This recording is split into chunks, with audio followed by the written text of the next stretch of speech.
Okay. Um, so when I do these videos, um, contrary to popular business approach, doing a content calendar and all of that, I really try to ask myself and higher guidance what would be useful for you all to hear about, because we're bombarded with so much information out there, and I don't want to just have a voice in the space because I need to have a voice in the space. I really tried to um, put together something that I think is worth your time. And so the topic today, I think, is well worth most people's time. And I'm sure if you're here, you either help people with maybe worry as a coach or hypnotherapist, or you're struggling with it yourself, or both. So I'm going to go ahead and share with you my screen today, and we're going to go through my slide share. And then at the end, if you guys have any questions, or you can also see, you can drop them into the chat. There's a chat box and you can drop your questions there. And I'll go back and read through.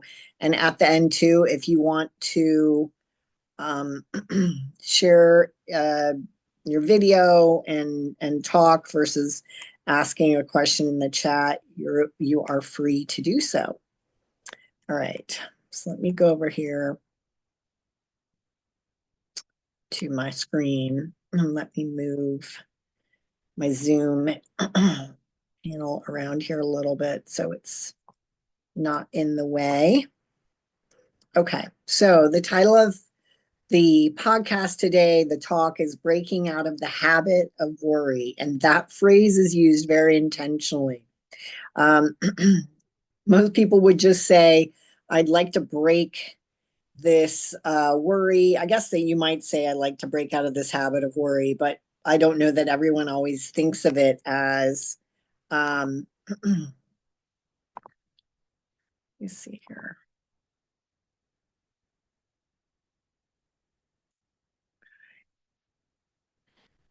Right.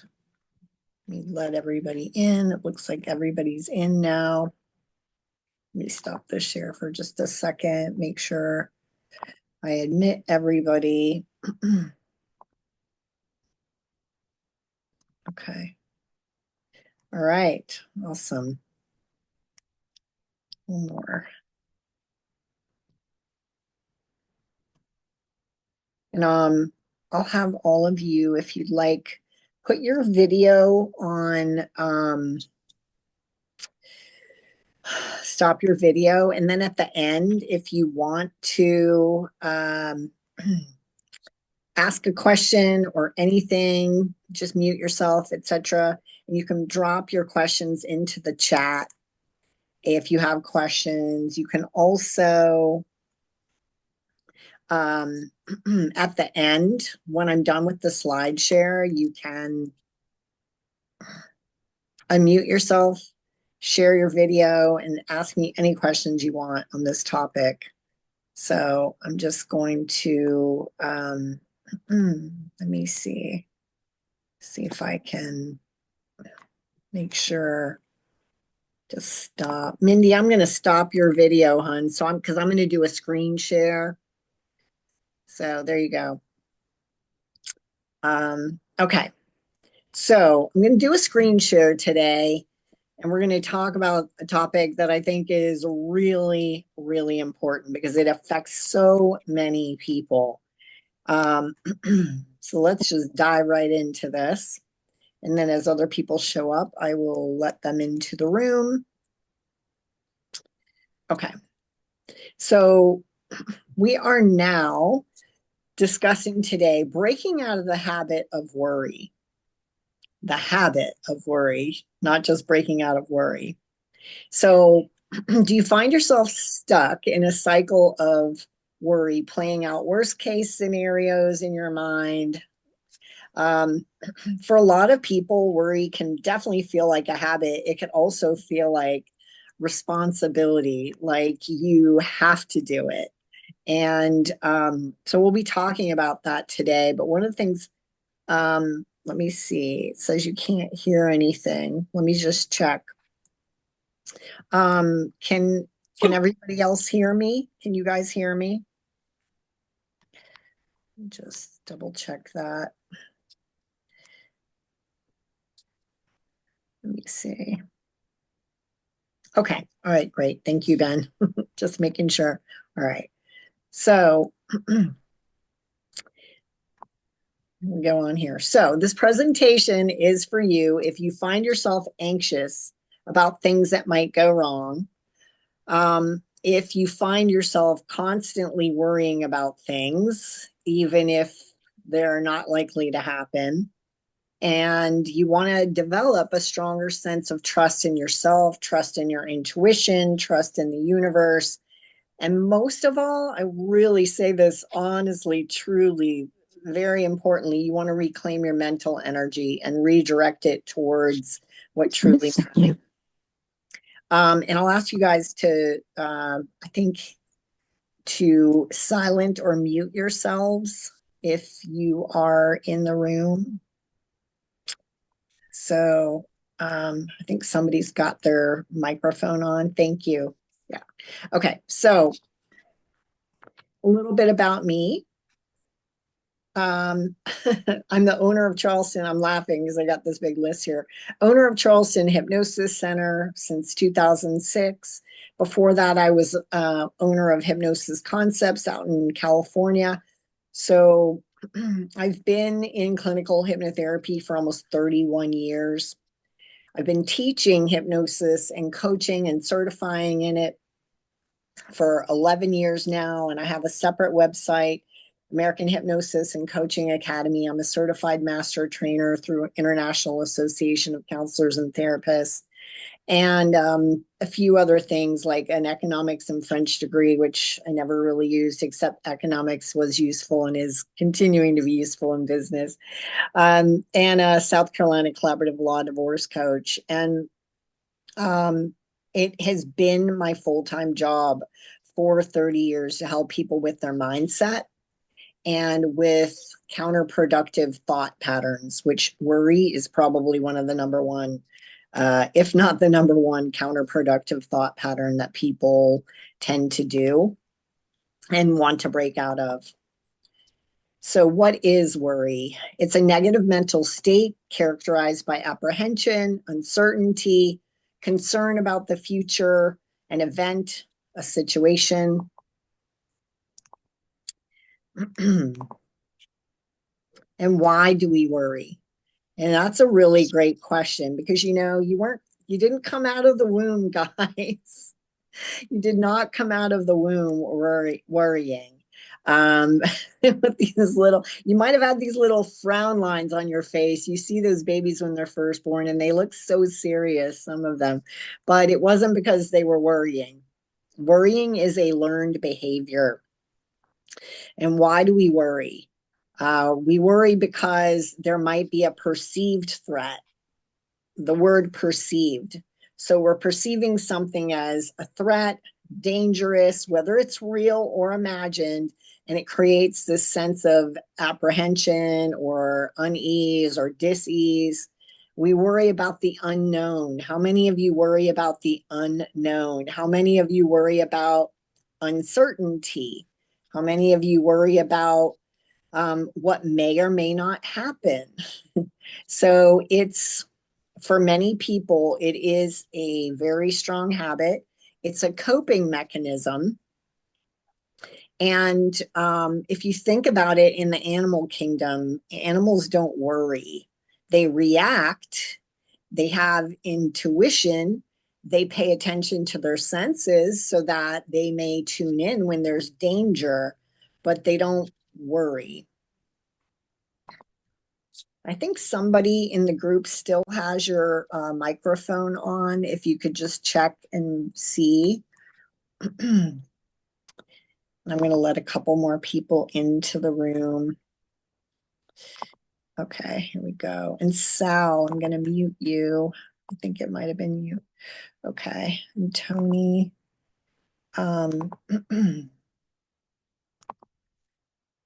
Okay, I'm just going to stop some people's videos and just make sure everybody's muted. You can definitely, like I said, unmute at the end. Okay, so let's go back here. Close this. Okay, so why is worry a habit? And it is a habit. We get into this subconscious loop. It becomes a habitual pattern because anything that's a habit in your subconscious mind is because your mind believes there's a payoff or a benefit. You are not worrying to drive yourself into the ground. You are not worrying to sabotage yourself or your happiness. Your mind gets into this loop of worry, and the more you do it, it's just like any other habit. The more you do it, it can become compulsive. And the reason we do it is because it provides a sense of control. The subconscious mind says, if I worry about this, that I will somehow be able to control the outcome, which we know logically isn't true. However, that's often the case. If I worry about this, somehow I have some sense of control about what happens. Or the other thing can be is if I worry about this, then if it does happen, I'll be prepared. If not, if anything, emotionally, I'll be prepared. If I worry about it, then when that worst case scenario happens or the shoe drops, the subconscious kind of has this belief like it won't take me off guard as much because I already was worrying about it happening. I was already in my mind anticipating it happening. And so it's a protective measure emotionally. And I wouldn't say, I guess you could call it a modern day survival mechanism, but I believe that the reason why it's there is because we have disconnected from our intuition. We have disconnected from our inner knowing that I think more humans had back in tribal times when they lived closer to the earth and they ate more from the earth and they were more in harmony with animals and nature. And then when we disconnected more and more and more from living that way, which of course we had to, that's just part of modern day life. But what has replaced that intuitive knowing is this worry, and it really wreaks havoc on people. It reinforces a sense of powerless for mostly everyone. Just think about it. How many things do you regularly worry about that you cannot control? And probably the majority of the things you worry about, you cannot control.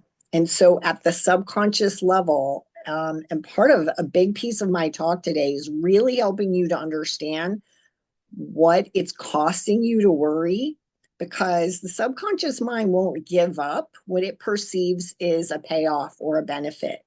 If your subconscious perceives it's good to worry, there's a payoff to worry. I can avoid pain. I can be ready when bad circumstances happen. I can think of alternatives. I can try to, circumvent around those things. It will not release you from that unproductive, destructive habit unless you really understand the cost of it.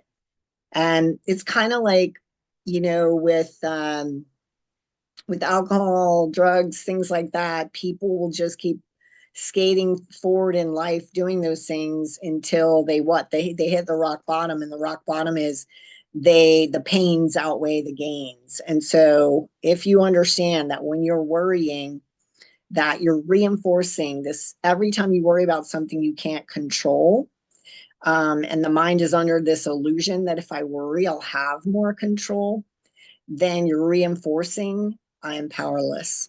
I'm powerless.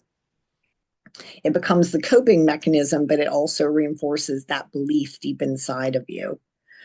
And then the cost of that is really exponential on your health.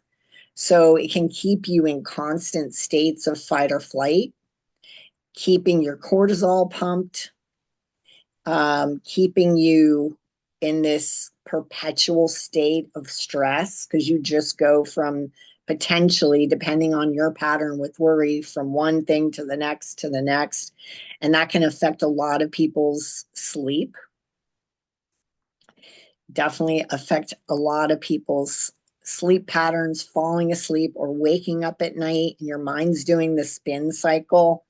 A lot of people who have sleep disturbances, I would say about 50% of the people that I work with for sleep, it has to do with anxiety and worry. So anxiety can be, I'm worrying about something that's going to happen, might happen, or ruminating on the past. But mostly for sleep, it's like I can't let go of my day. I have to hit the ground running. If I'm thinking about these things that I can't control, I'm trying to solve the problem in my mind, and then your brain just won't shut off when you go to bed.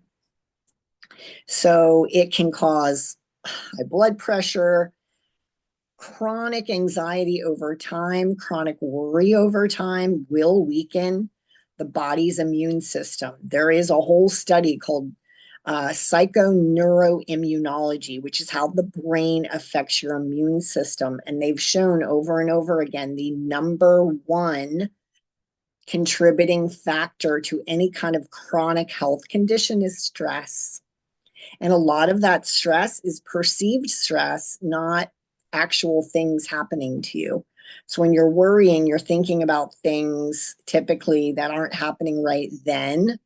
You're worrying about things again that may happen. And if you just sit back, each of you listening today and asking yourself this very interesting and profound question: how many hours of my day do I spend, of waking hours, do I spend worrying about things? And think about that for a moment. How many hours a day do I spend worrying about things? And then ask yourself, how many hours a day do I spend in anxiety? So anxiety could be thinking about the past. It could be, other things, regret, guilt, etc. Lots of other contributors, but of, under the umbrella of anxiety, worry is a huge piece of it.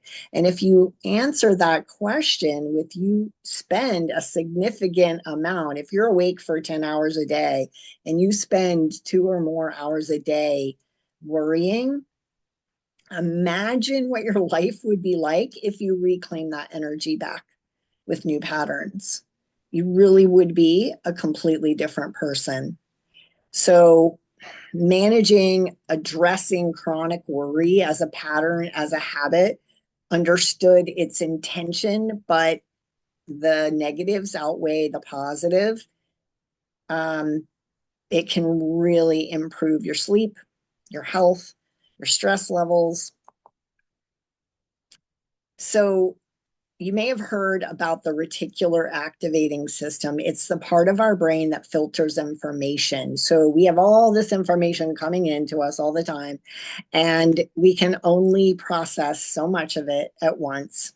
And it's the part of the brain, the network of neurons, that regulates our sleep cycle, where we're putting our attention, and it plays a significant role in worry by influencing our level of alertness, that fight or flight. It can contribute to feelings of anxiety, and it can really impact the reticular activating system in the sense that we find what we're looking for.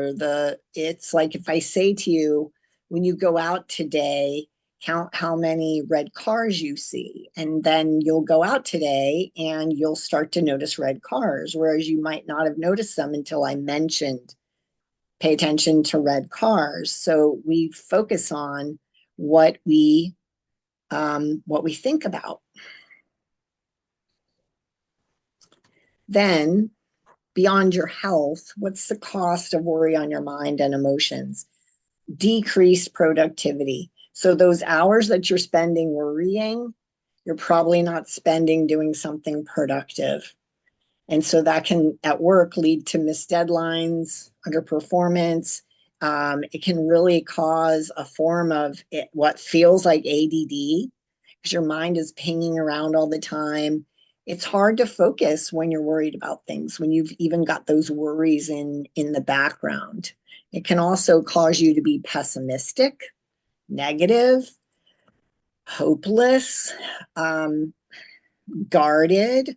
There's so many ways that worry can really affect your attitude um, and your ability to be positive. And then at the end of the day, if you've gone from one thing that you've worried about to another, to another, to another, and it's reinforcing helplessness and powerlessness, you can get depressed. You can really get depressed. And what happens for a lot of people, just taking worry alone, if you're worried constantly, and then your brain says, I cannot take this worrying anymore, I just want to shut it off, people will sink into depression.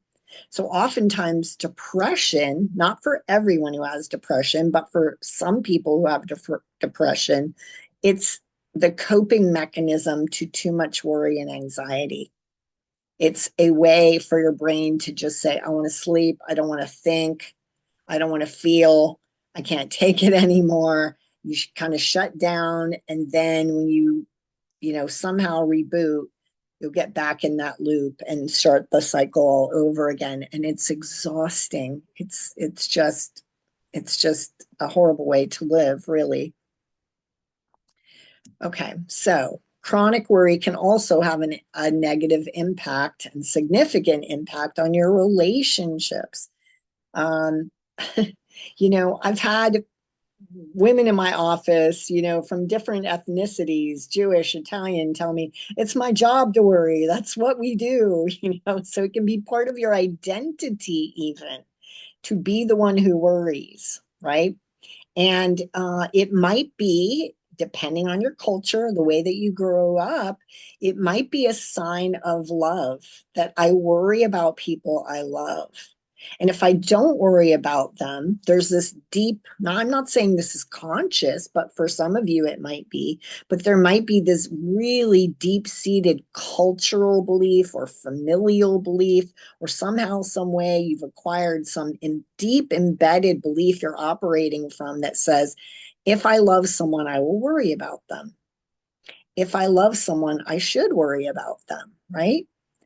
And I'm going to really challenge you on that today because it's really the opposite that's true. Now, of course, when things happen to people, your immediate knee jerk reaction might be to be upset for them. If they have an upset, they suddenly lose a job, etc. But the other thing is, too, if you're a worrier, you're really not being present. You're not in the moment. Have you ever spent time with someone who's just constantly worrying and it's like they're somewhere else and they are somewhere else? They're in their head thinking about the bad things that could happen and they have a hard time being present with you. Or maybe you're that person and then you have a hard time being present with others. You might have one of your children that you worry about a lot, and then your other children are sitting there with you, and you can't be present with them because you're thinking about that other thing. Or maybe you're worrying about your job and you can't be present with your partner. So it really can be a very destructive pattern for that influences, hurts your relationship, really. Okay. So I want to help you break out of that pattern. And your mind, again, it will not break out of the pattern of worry unless it sees good reason to, or you have an epiphany in a different way of thinking. So hold on for it with this because this is going to stretch your brain a little bit. But I have been doing this for 30 years and I can tell you 100% that when you worry about someone else, let's say a child, a family member, that you see is going through something or had some misfortune, or is struggling to get where they want in life, struggling with drugs or addiction or whatever it is you're worried about them, you are holding them in the current paradigm. And What I mean by that is when we worry about someone, we're holding them in what I call the what is. And that means if I'll give you my son just lost his job yesterday. He'd been with this company for a year in his last year in college, and they told him that if he wanted to go to full time, he'd have to move 2 hours away, and he didn't want to move. So they said, bye, see ya. Nice knowing you. And it came as a shock. It was actually the opposite. He went to the corporate office and they were talking about grooming him to step up to this next position. And I got the phone call and I could hear it in his voice. And he was so upset. He was actually really in shock and traumatized because he thought the week at the corporate office was going to go in a completely different direction. And I'm an empath, I'm a mom, and I felt it. I felt his trauma. I felt his upset. I felt his shock. And now he's got to go find a new job and figure out how to pay his rent because mom's not doing it anymore. He graduated. And I started to catch myself going into the worry of, is he going to find a job or how fast can he find a job? And then the logical mind says, he's smart. He'll figure it out, whatever. Right. But more than that, guys, more than that, I 100% believe because of my years of doing this work and what I understand about metaphysics and the law of physics, our thoughts influence reality. 100%. Your thoughts influence outcomes. And if you want to go down that rabbit hole, I'm not going to go down it today, but you can study the Bohr's model in physics. Our thoughts influence outcomes. So, when you feel sorry for someone, when you worry about them getting to the next level in life, when you worry about a health condition, even that they have, but let's just take them going on to that next level in life. Number two, you're unconsciously telegraphing limiting beliefs and their abilities.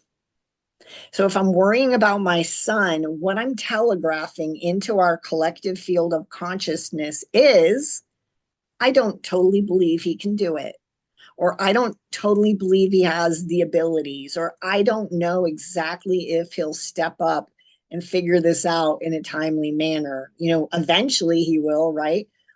But do you see what I mean by this? And definitely ask me questions because I am telling you, this slide alone, the ideas I'm presenting here will shake your life up in the most amazing way. Because a lot of what we worry about has to do with other people. And that's even more another layer of powerlessness because I can't control, how quickly my son's going to go out and find a job and what he's going to do all that. I have to let it go. Now, let's say that you're worried about someone because they seem shy or they have certain perceived limitations about themselves, or you see limitations about that person. You are reinforcing their limitations because you telegraph into your field of consciousness beliefs about yourself and about other people. So, in a sense, when you feel sorry for someone or you worry about them, you are reinforcing the energy of powerlessness. Now, that person might feel powerless in the moment, but you don't want to contribute to that. Why contribute to that? You don't want to do that at all. In fact, instead, you can't just say, don't worry about someone. You're going to flip it. You're going to do the opposite instead. And this is the first technique I'm going to talk to you about today in this.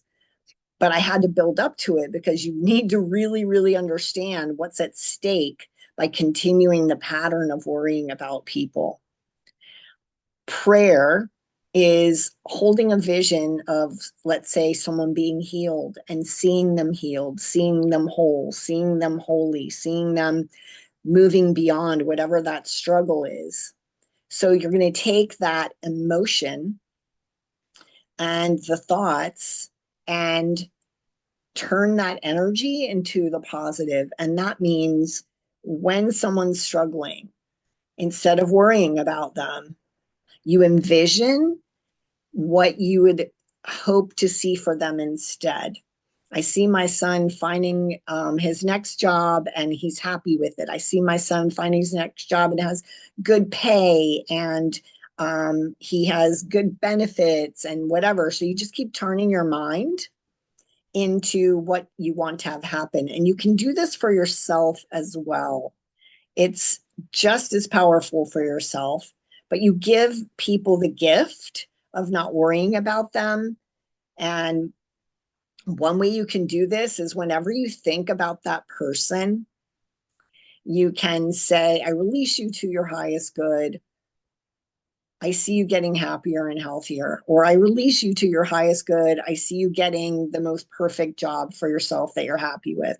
I release you to your highest good, and I see you in good health.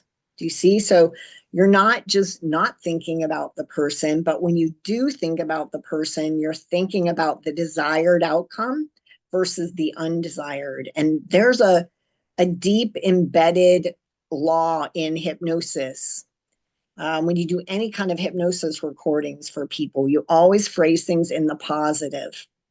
So you wouldn't say, oh, I see this person not sick anymore, or I see this person not unemployed anymore. I see this person employed. I see this person healthy. You go to what you want to focus on. And that's also contributing to the field of consciousness.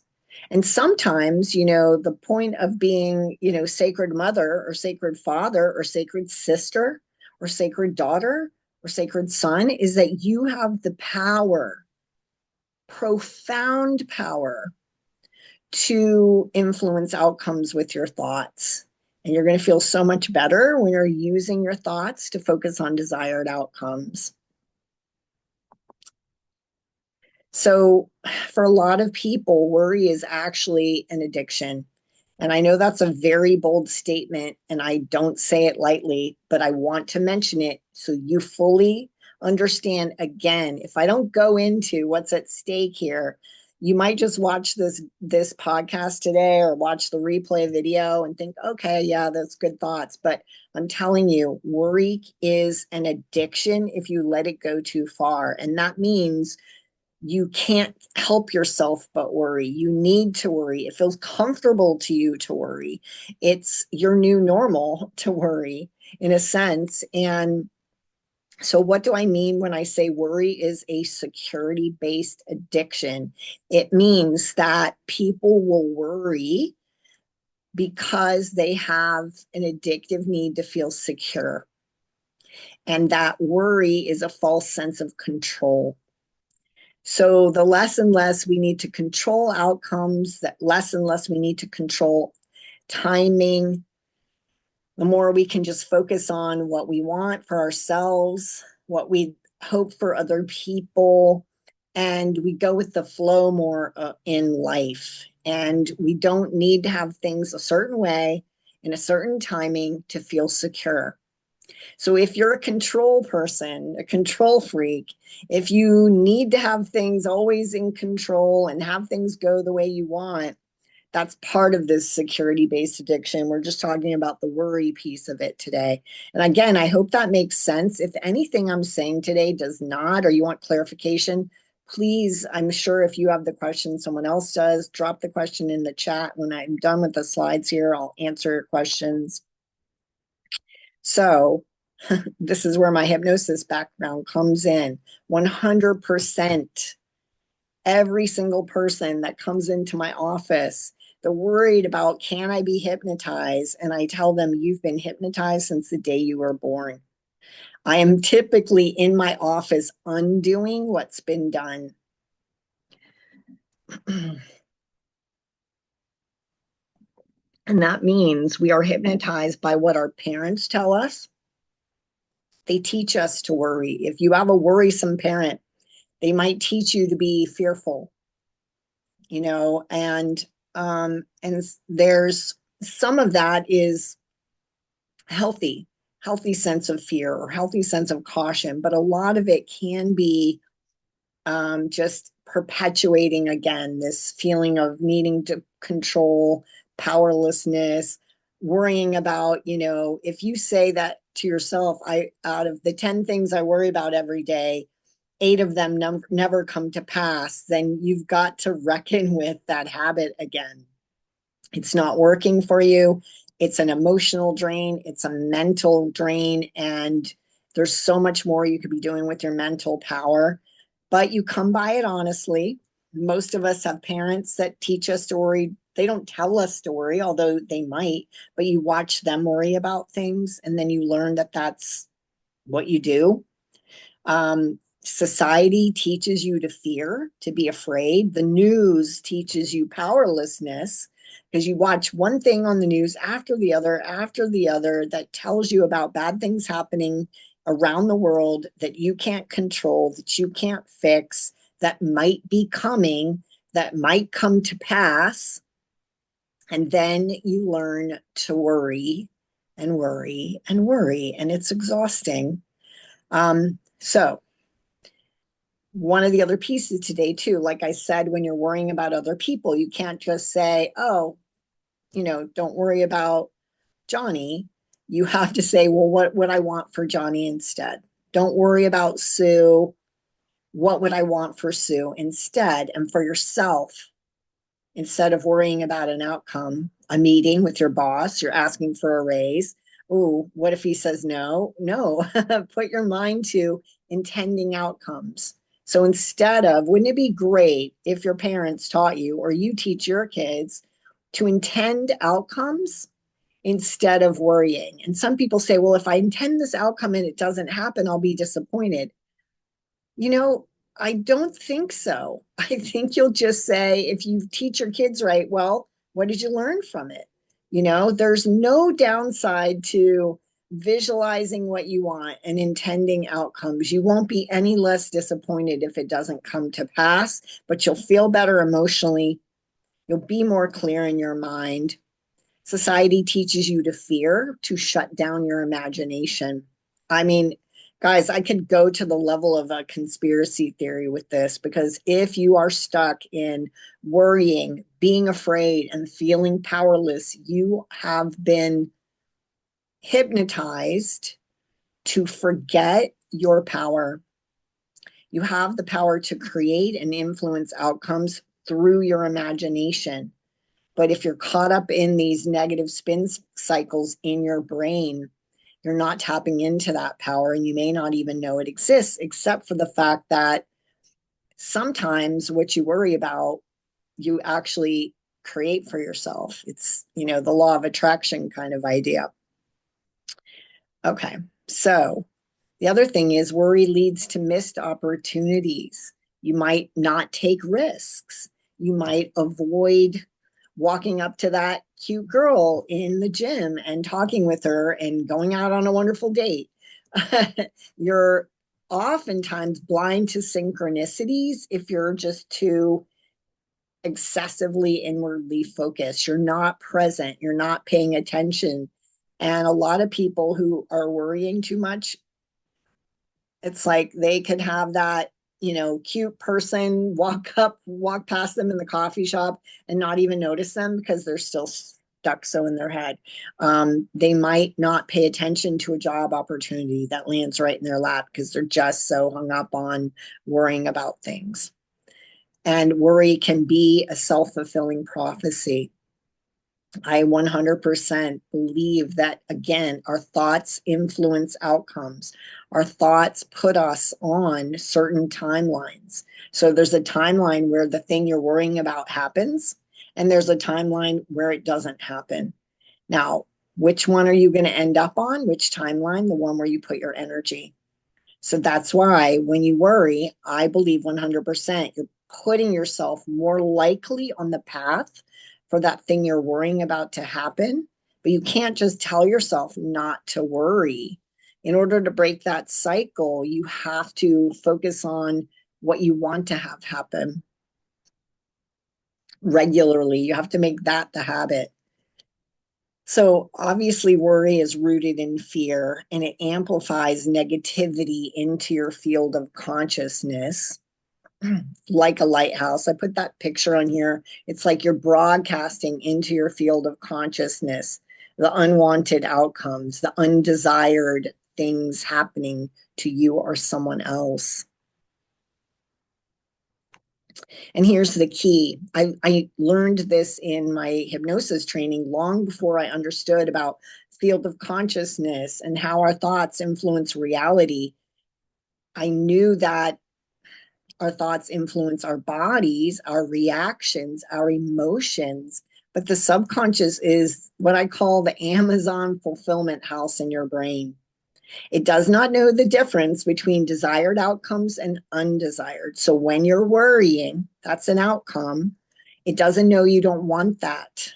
So it's like if you go on Amazon and you're a size 7.5 shoe, ladies, and you order a size 10, Amazon doesn't know that that's your wrong size, that you're actually a 7.5. It just fulfills the order. Your subconscious is like that also. It doesn't discern between something good for you or bad for you, something destructive or something positive. It just takes your stories in your mind and acts upon them. And that's why I work with a lot of athletes. And for example, with golfers, don't picture missing the putt. You will be more likely to miss the putt. Don't picture missing the free throw with the basketball. You're more likely to miss it. Don't imagine, losing the tournament, golf, tennis, whatever it is. So your subconscious takes orders without asking questions. It will fulfill through your stories, through your what you dialogue, what you say, and what you visualize. And it just acts upon those things. So you are creating whether your mind is on the wanted or the unwanted. So you have to become more vigilant with your thoughts. Probably about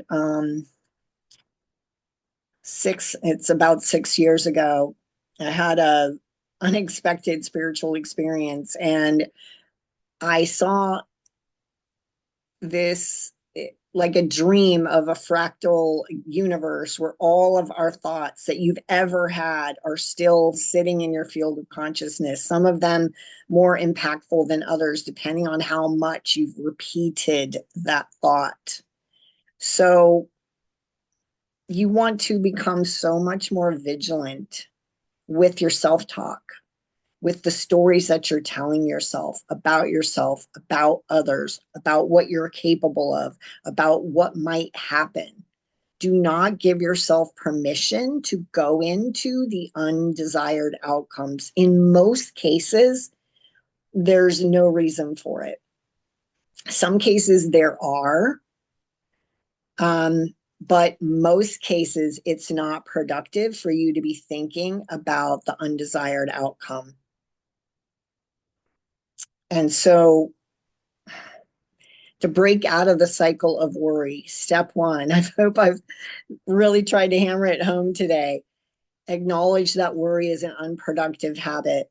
Because if you don't accept the fact that it's unproductive, you'll keep doing it. The subconscious mind will say, no, we got to do this. This is how we thrive. This is how we survive. This is how we stay safe. This is how we control outcomes. But understand what it's costing you. The cost is significant, and it may cost you from ever having the things that you want. If you're worrying more than you're intending, if you're worrying more than you're praying or visualizing what you want to have happen. Step two would be to clear your trauma if necessary. So if what I'm saying to you today seems virtually impossible to you, I'm not saying that this can be easy for everyone, because if you've had something in your past happen that was very traumatic, your mind will even go deeper into this pattern of worrying to avoid pain, to avoid trauma, to maintain control. And if you're aware that many times you're worrying in situations that don't warrant it, if it seems, here's the key, here's the tip off. If it seems overboard for the situation, that may be a sign that you may want to do some hypnotherapy or something, maybe some traditional therapy. Traditional talk therapy, cognitive behavioral therapy can be really great. Sometimes the two together are really powerful because sometimes you can't get at clearing that emotional level of the trauma just by talking, and hypnotherapy can do that. EMDR does it for some people. So I'm not saying hypnotherapy is the be all end all, but you need to do something to clear that trauma so your mind will get out of this locked in pattern that I have to worry actually to survive. So it's not just to maintain control.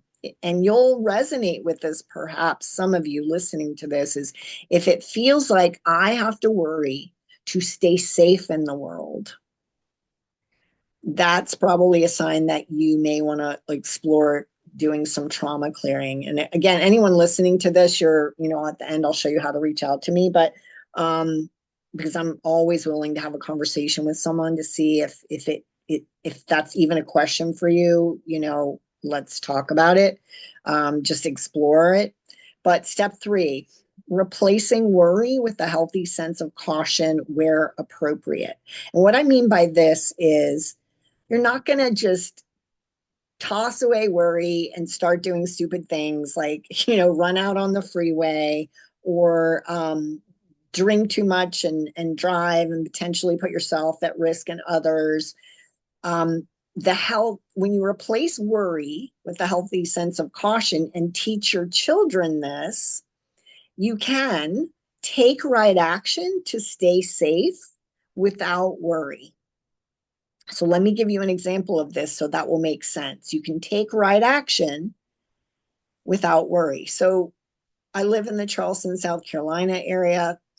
Every year, every season, from say late July to the beginning of November, we have hurricane season. And every hurricane season, there's a chance that a hurricane may come. It may pass through partially. We could have a direct hit. We've had direct hits here, just like they had in North Carolina this year and they've had in Florida. So the thing is that there are steps that you must take to prepare, to be prepared, whether you do it right away now or whether you do it as that season comes on. But people stock water, they make a checklist of things that they would, take if they need to evacuate, if they decide to stay. They'll have food supplies, batteries, flashlights, things like that. But here's the thing, think about this. You can take all of those actions without worry. You can methodically plan for unwanted scenarios without worry. You can strip away the worry and do what needs to be done.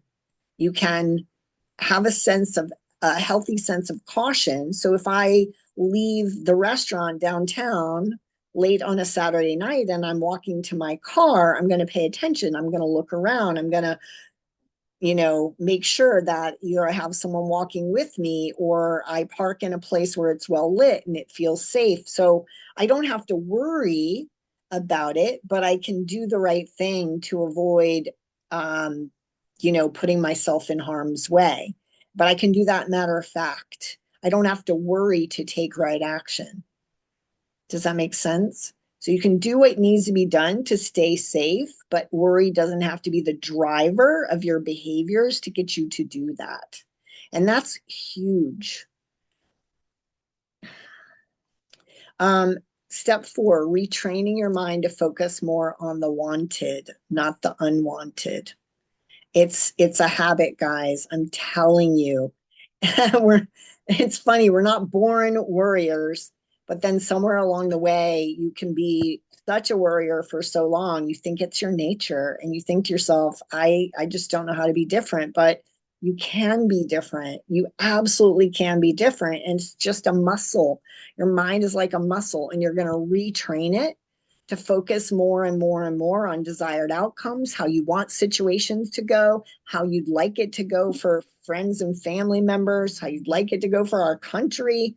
I really believe that if more people collectively, instead of arguing about who gets elected and what they're going to do to the country and how the country's going to, worried it's going to go down the drain, if more and more of us would get together and focus on what we'd like to see.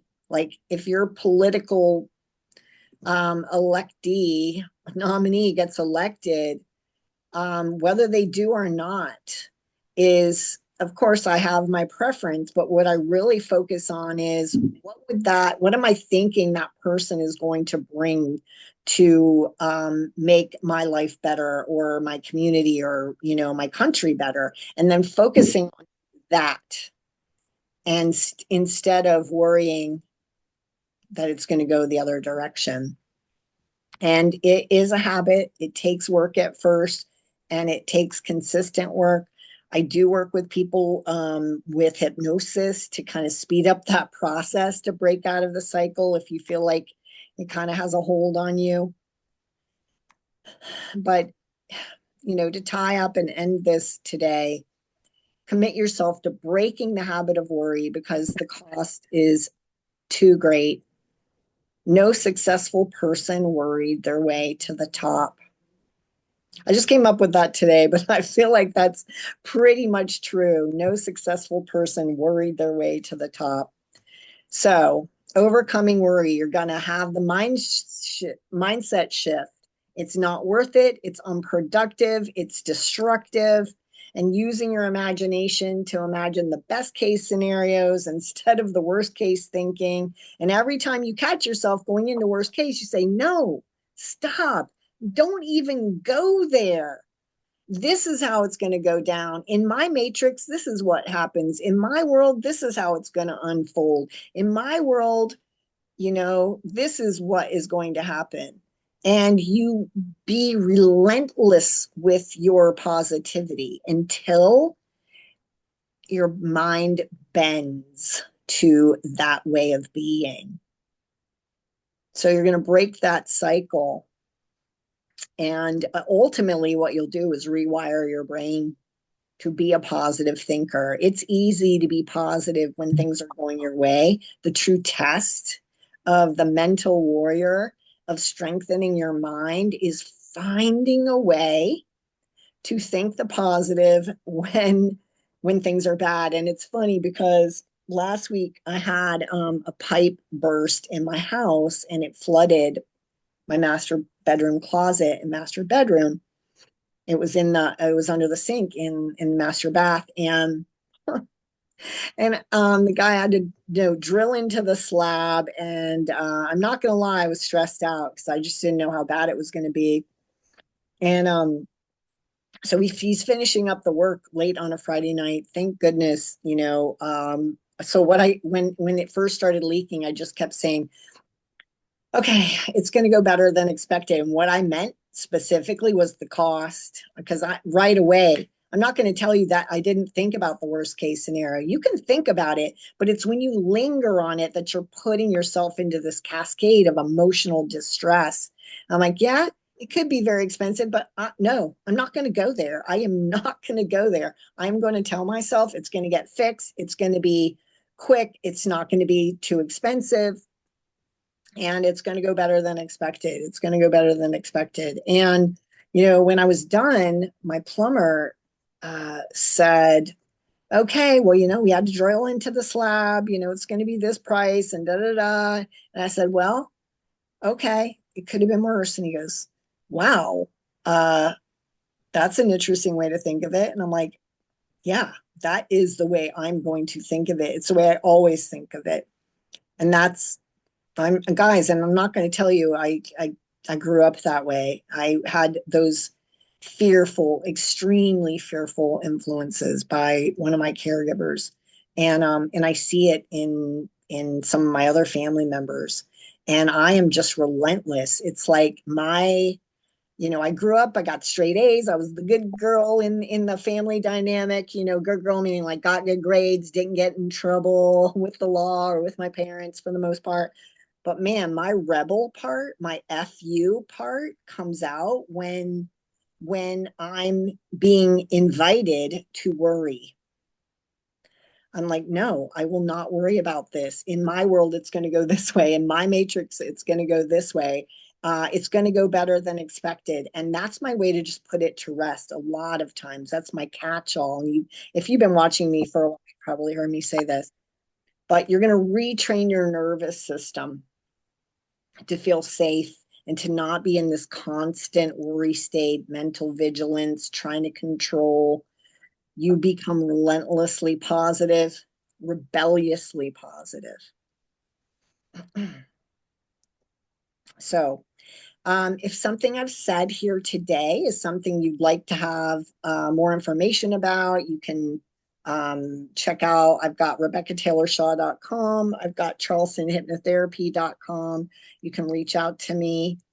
And let me just see here. Okay, so I don't know if anyone had questions or not, but let me do this too. I'm just going to put in the chat here my email. That'll be just easier to, if any of you have, let's see, let me put this in here. Yeah. If you have any questions, I always offer free consultations. If I can help you, I'll tell you how I think I can help. If I think that something else can help you. But if more and more of us are free of worry, then you're using your mind for the things you want and the things you want to create. And that just brings so much more light to the world. And that just makes the world a better place. So if there's anything I can help you with, or I hope that this has inspired you today to really tackle that insidious habit, and don't let it own your peace, don't let it own your happiness, and believe that things can get better no matter what's happening. You know, the final thing I'll say is things don't always happen in the timing that we expect or the timing that we want. And if you can just go with that and trust that everything's happening in the right timing and the right way. And if one door closes, another opens. Like, you just want to start to feed yourself with these things. And you're like, those are just sayings. But the more and more you repeat them, they do become your truth. You're hypnotizing yourself to believe those things. And just like anything you were told at first, you may not have believed it as a kid, but if you were told it over and over again, you do come to believe it. So you can use affirmations. You can use hypnosis tracks on YouTube or something custom, and but be relentless. You can journal, you can affirm out loud, you can be funny with it, use a sense of humor. I'm not going to let that get to me. I'm not going to worry about that. I'm going to set the intention. This is what's going to happen. And humor works for me a lot when I get stressed about things. So I hope this was useful, and my love to all of you, and have a great week and live life worry free and let your light shine. All right. Take care.